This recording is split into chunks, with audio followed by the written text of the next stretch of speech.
come with me to the post office to go drop off some orders.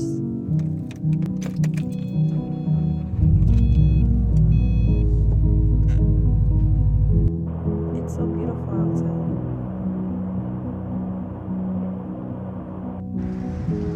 Here we are. So what you're gonna do is you're gonna tap on the screen, and then you're gonna go to scan barcode. You're gonna hit continue. Make sure you don't have none of those items, and then I accept, and then continue. Then you're gonna go ahead and scan your first package.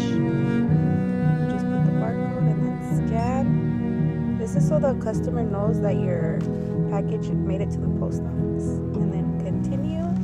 You're gonna redo it all over again. You're gonna put scan barcode for your next package. You're gonna go through all the questions again. I know it's a little tedious, especially if you have multiple packages, but gotta do what you gotta do. And then once you're done scanning all of your packages, you're gonna hit finish, and then you're gonna get print. Just gonna wait till your receipt comes out, or you can have it emailed to you, whatever you prefer. I just would prefer a receipt. And then I'll get my packages and I'll dump them in there, and I don't know me, but I just do it one by one. That's it.